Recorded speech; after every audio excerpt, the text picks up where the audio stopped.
All right, hello, welcome to another webinar with the Center for Agricultural Profitability at the University of Nebraska-Lincoln. My name is Ryan Evans. I'm the communications specialist with the Center for Agricultural Profitability. And if this is your first time joining us, we do these webinars nearly every Thursday at this time, noon Central. And you can always find an updated schedule of upcoming webinars and an archive of every recording going back 3 or 4 years on our center's website at cap.unl.edu. That's cap.unl.edu. And today we're going to be talking about something timely and relevant as the termination deadline for verbal or handshake farmland leases in Nebraska is coming up September 1st. Today's webinar will help you understand your rights and provide best practices for termination to mitigate risks and foster smoother transitions. And to present today, we have Jessica Groskopf, who is an agricultural economist with Nebraska Extension and the Center for Agricultural Profitability. She's based in Scottsbluff. And we're also joined by Anastasia Meyer, an agricultural economist and extension instructor with our center, who's based in Gage County. So Jessica and Anastasia, I want to thank you for presenting today. And for attendees, if you have any questions that come up as we're going, please submit those through the Q&A panel or the chat in your Zoom window. And Jessica and Anastasia will do their best to answer those as we conclude. So with that, Jessica, I will turn it over to you. Great. Well, thank you, Ryan, for having us. And this really is a timely topic as we head into the late summer. I know that Anastasia and I's phone starts ringing off the hook asking this question. So our contact information is on the screen. Again, we are happy to answer questions as we go throughout today's presentation. And again, you can put those in the chat or in the Q&A. One of the things that I will say is that neither Anastasia nor I is an attorney, and this webinar is not intended as a substitute for legal counsel. So what we're talking about today, you may need to engage your attorney to help you execute some of the things that we're talking about. But today is just general information only. It is not legal advice. So let's start with, what does Nebraska state statute say about verbal or handshake lease agreements? So what it states is that the lease year actually begins on March 1st, and that we must provide the notice to quit 6 months in advance of the end of the lease. So if we think about our calendar, that means that no later than September 1 must we provide notice of termination or changes to a lease agreement. We have to do that by September 1. And this rule applies regardless of the crop that is planted. So for those of you who have fall seeded crops such as winter wheat, this is extraordinarily important that you make sure that you get this termination done, because it applies to all crops regardless of when they are planted. So this can be really tricky. You have until September 1 to make that termination notice, but I know that some people are already out prepping for fall planting. And so before that tenant gets out into the field, you might want to provide that notice earlier than the September 1 deadline. So I'm a really visual person, and this is how I think about it. So if we look down at the bottom, we're currently in the 2024 crop year. The crop year started on March 1st and will go through the end of February 2025. And therefore, we recommend that you provide that notice of termination or change in provisions here in the month of August. Again, that notice must be received by the tenant no later than September 1. And this is really, really important, because if you miss that September 1 deadline, the tenant legally has the right to continue that lease for the 2025 crop year. Now, there could be a situation where you both mutually agree to terminate the lease after the September 1 deadline. However, legally, they do have the right to that crop for the following year. So it's important that if you are looking to terminate that tenant or change the provisions of that handshake agreement, that you are doing that now here in the month of August. So the notice deadline for the verbal lease provision is determined by when the tenant receives the notice, not by the date the notice is sent by the landowner. I think sometimes, especially as we get closer to that deadline, some people will postmark that notice of termination on September 1. That is not adequate. The tenant must receive that notice by September 1st. A verbal termination might be okay if you all want to discuss the issue, but that's difficult to prove in court. We here at the University of Nebraska recommend that you provide notice in writing via registered mail. And this is really important because that registered mail allows you to receive notice that delivery was attempted. So even if the tenant does not accept that letter, it shows that there was intent to deliver prior to the deadline. You need to consult your attorney for writing that. Anastasia is going to give us some ideas of how to terminate that letter, what should be included in that letter, but you might need your attorney to write it for you formally, and then you should retain a copy of that written termination. So I really do want to take a moment and point out that the summer pasture lease agreements do not fall under the same rules as the 6-month termination for an annual lease. So if you have a typical summer pasture lease that runs from May 1 to October 1, that does not fall under these rules. If the pasture lease is leased on a year at a time under an unwritten lease, then we might look at providing them with this termination notice. So again, 6-month traditional pasture lease does not require the 6-month notice window. An annual pasture lease may. Again, consult your attorney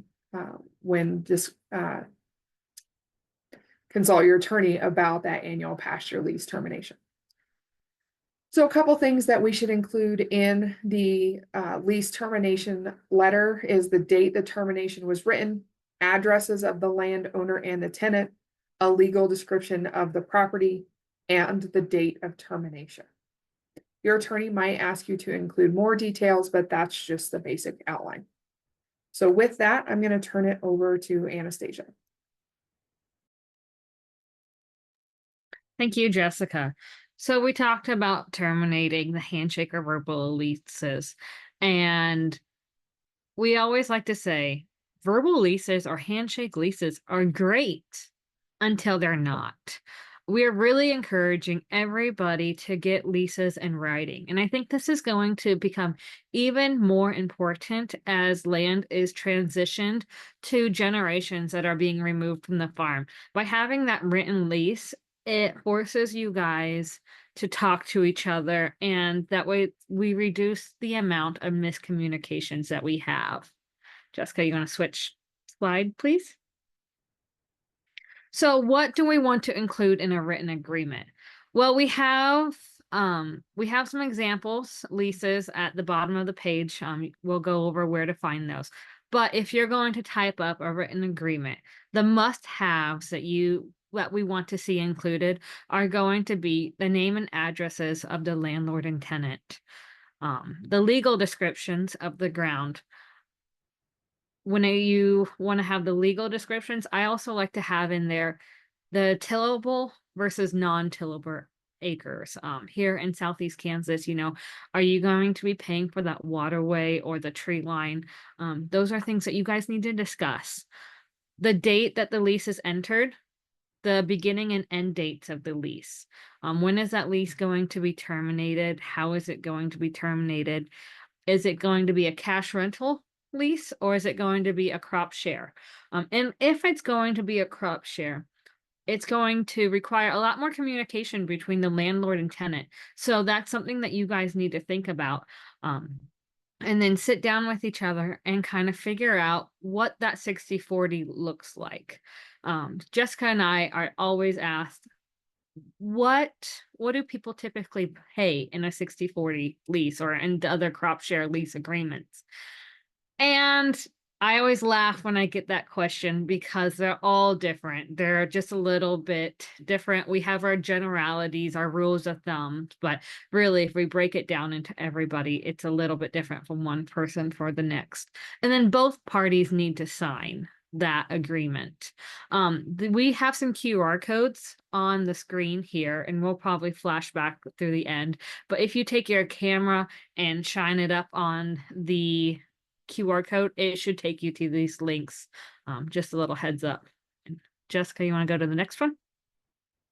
So in Nebraska, if you have a multi-year lease, if you have to be, it has to be signed and it has to be filed with the county recorder of deeds. If this is not done, it's not legally enforceable and it reverts back to a single year lease. So if you guys are having those multi-year leases, let's say maybe the tenant is paying for the lime and he wants to have a multi-year lease, or it's a family agreement, it's not legally enforceable unless it's filed with the county recorder of deeds. So this is something that I really want to emphasize people to think about if they are doing multi-year leases. Some other common provisions that we like to mention is have in your lease how and when will the rent be paid if it's a cash rental rate. I always like to see half of the rent due at planting and half of it due at the end, because it helps the operators and the landowners. You have that as a landowner, that first half to help pay with this first half taxes, but also that large amount of cash rental rate isn't sitting on their operating note, building that interest for their entire year. So I always like to see those split. Again, it's going to be between both parties. And are there going to be penalties for late payments? If there is a late payment, what's going to happen? Is it automatic termination, or is it just need to communicate? It's all up to you guys, what you guys want to do. Another thing to consider is who's going to carry the insurance of on the property and on the crop. If you're a cash rental rate, the landowner doesn't need to have crop insurance, but I still really encourage that landowner to have property insurance just in case someone trespasses, or not really trespasses, but something happens on your piece of ground, that you are covered.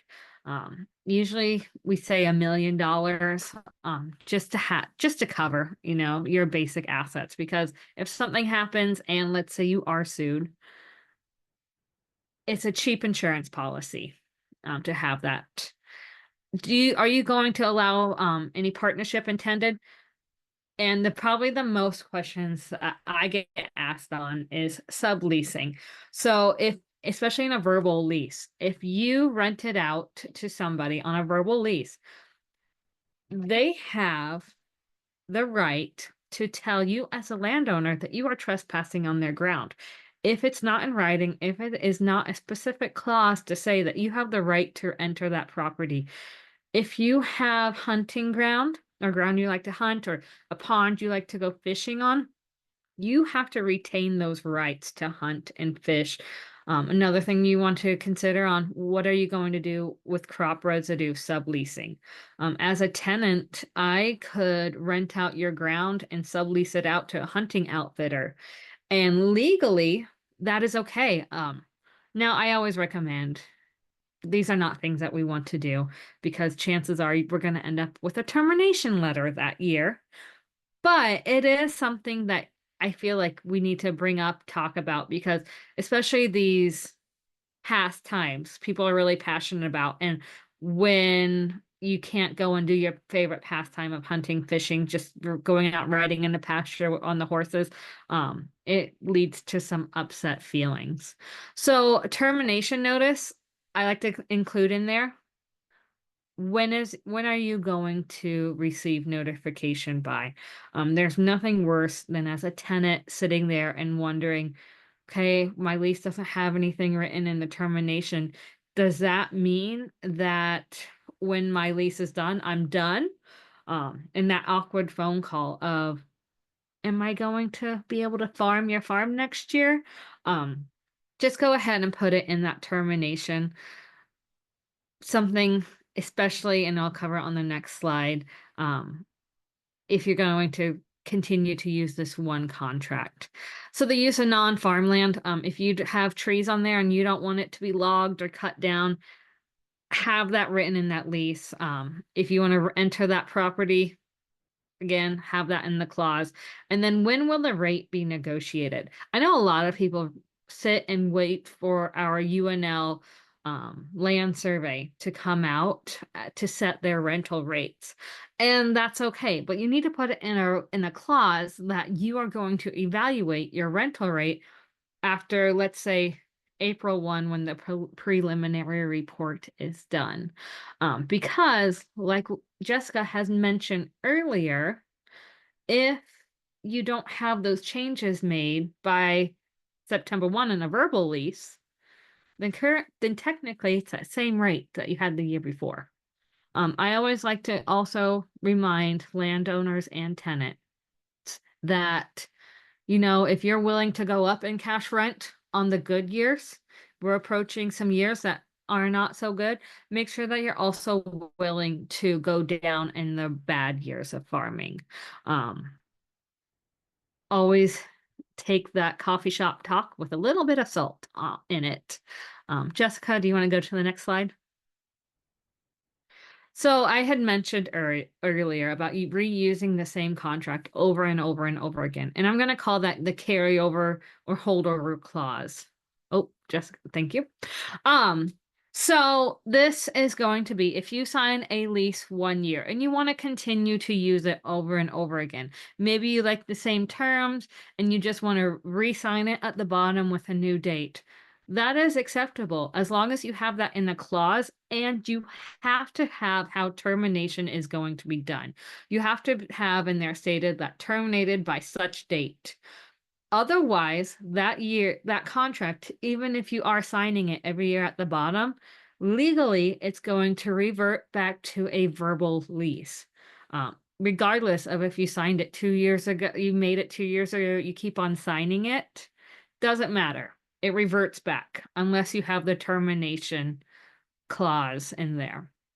And I always like to remind people that if the tenant is helping out with landowner expenses, it should be adjusted in either the cash rent or the crop share. It's a little bit more difficult with crop share, but if they are controlling noxious weeds in the pastures, at the end of the day, if the noxious weeds are not controlled in a field, it's going to be the landowner that gets that letter from the county. So if they are controlling those, if they are maintaining your fences or doing large amounts of dirt work, more than what just a typical disc can cover, those are typically landowner expenses. If they're doing major repairs on irrigation systems, I also like to see a clause in leases that the first $1,000 of a irrigation system repair is covered by the tenant, but after that, it is a landowner expense. Those should be reflected in that cash rental rate. Now, how it is reflected is going to be dependent on each person, but they are something to be considered. Also, if you are going and taking care of the landowner because their children live far away, you're scooping the snow, you're plowing the driveway, that kind of thing. Those are other things that we often don't think about. And I was talking with a farmer today that a lot of times farmers don't want that pat on the back. They just do good things to be a good person. The typical Midwest values. And so it's going to take some communication on each side, and we can go to the next slide. But it's going to take some communications between any landlord-tenant relationship. So I mentioned this website here, Ag Lease 101. It is a great resource. And if you go ahead and click on that document library when you bring it up, it's going to, and then scroll down, you are going to have all of these lease publications. And I like to refer to this especially when people ask me, what should I be charging for the Quonset that is on the farm? Now I will say, take into account that this survey was done a while ago, so the rates probably need to be adjusted a little bit, but it's the best source of information that we have for those farm buildings. Then under lease forms, we have examples of these crop share cash farm leases. And so what I really like about this is you can edit it, you can download it, edit it, save it on your computer that you can just edit the cash rental rates amount, edit the dates, anything that you want to adjust, save it onto your computer and just reprint it out every single year. They're really great. They have some things that, go into a lot of detail. And if you don't want them, just cross them out. They're a great starting point. And then,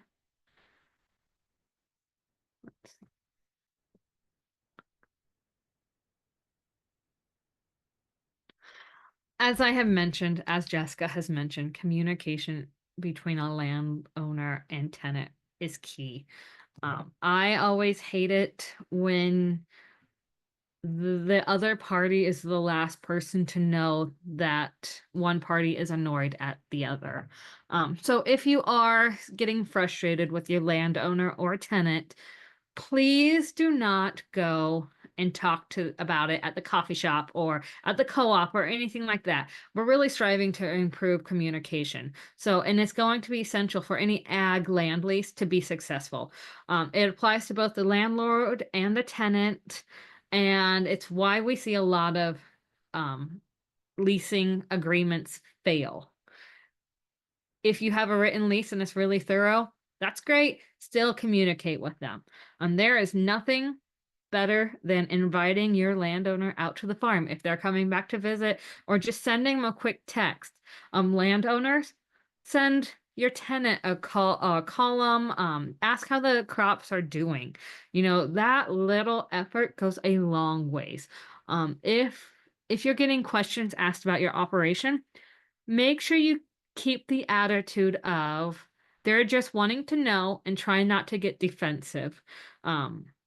By keeping that open attitude to answering those questions and not being defensive, it's going to make the dialogue between the two parties a lot easier and to happen on a regular basis. And it's going to really improve that relationship. And try to talk more than just at least negotiations. Try to just send those few text messages, invite them out. If they have grandkids, if you rent from some older people, there's nothing better than you can do than to invite those grandkids to come ride in the combine with you. Just that little bit of effort, it will prove dividends. And then next one. All right, so as we continue, again, if you have any questions, feel free to stick them in the chat or the Q&A. But we have just a handful of slides left for you, and we'd like to share some additional resources besides the Ag Lease 101 website. So the first one is the Rural Response Hotline. The Rural Response Hotline is a Nebraska service, and it offers free monthly clinics with an attorney. So if you would like your lease agreement reviewed or you are challenged by your landlord or your tenant, they are a great resource if you need some legal advice. Next, we are doing a series of landlord-tenant cash rent workshops late this summer and early into the fall. So if you are interested in learning more about the Nebraska Farm Real Estate Survey and would like to find out more information, you can join us at one of these locations beginning August 13th. If you're unable to join us in one of those in-person locations, every 3 to 4 months, we do the Ag Land Management Quarterly, Our next one happens to be August 19th at noon p.m. Central Time. So it will look at the final UNL farm real estate report and also do the Ask an Expert. So make sure that you submit your questions if you are interested in that opportunity. Maybe you are a landlord who is on this webinar today and you're wondering, how do I find a tenant? We here at Nebraska Extension are happy to recommend tenants to you if we happen to know them. But another way is to participate in the Nebraska Land Link program. The Land Link program is the opportunity to connect landowners with who we call land seekers, which are new and beginning producers looking for the opportunity to farm or ranch. Currently, we have just over 200 land seekers across the state. So if you are interested in helping a new and beginning producer get started, you can check out more information on our website at cap.unl.edu/landlink. Finally, the Nebraska Department of Agriculture does have a program that allows for tax credits called the Beginning Farmer Tax Credit if you happen to rent your land to a new and beginning producer. There are qualifications for the program, and you can find out more about that by calling the phone number on the screen or scanning the QR code with your phone, and that will take you directly to the Nebraska Department of Agriculture Next Gen program website. So with that, we will take a few questions. And the first question that has come through the Q&A was, will there be a copy of the slides for this presentation? And yes, they will be posted with the recording, and that will either happen later today or sometime tomorrow. So check back on our website at cap.unl.edu for that recording. So Anastasia, if you want to take our second question, that would be great. The question is priority mail an acceptable form of transmitting a termination letter? We want to really encourage people to do their registered mail, simply because they have to sign for it, and then you will get a receipt of, yes, they have received it. Now, if they open it or not, that's on them, but you have that documented receipt that they received the letter, and it's going to stand up if they decide to fight it and go to the court. And I guess one thing not related to this, but one thing I wanted to mention earlier as well, if you have a lease, a verbal or written, and one party dies, the landowner and the tenant or tenant passes away, that lease is binding on their heirs. So let's say a landowner passes away and it goes to somebody else. It's going to be binding for their tenant. Now, if they want to purchase out the rest of that lease from that tenant, that's something that they could do. But it is going to be binding on both parties and their heirs. We have another question, Jessica. If the wife signs a letter but is not listed on the lease, does that count as the husband receiving the letter? I'm not sure. And again, I'm not an attorney, so I think that you would need to seek legal counsel in that situation. I just don't know how that would stand. So I think that's a question for an attorney that unfortunately I'm unable to answer today. Mhm. Any other questions or comments, please feel free. We'll hang on just a few more minutes here as you put those in the chat or in the Q&A.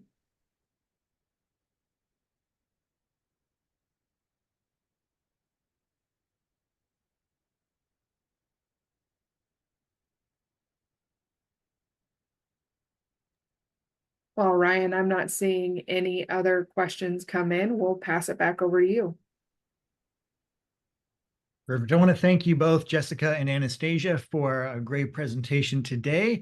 And of course, as we've been mentioning through the webinar, you can find more resources on the Center for Ag Profitability site at cap.unl.edu. And put this up just so you can see that in the bottom left there. As you close out today, you will be presented with a very short evaluation, if you could take a moment or two to complete that, it really does help us. We read everyone, and that's really informative to help us determine what to do in future webinars. And there's an opportunity for you to suggest any topics you would like to hear about as well. So let's see, one more thing in the chat. Oh, yep. Thank you. I think we have done it all in a half hour. So great job, Anastasia and Jessica. Again, look for this recording within the next 24 hours or so in the Center for Ag Profitability's webinar archive. That's at cap.unl.edu. And in the meantime, until next week, when we're back with another webinar on Thursday, I hope you have a great afternoon and a great week. Thanks again for joining.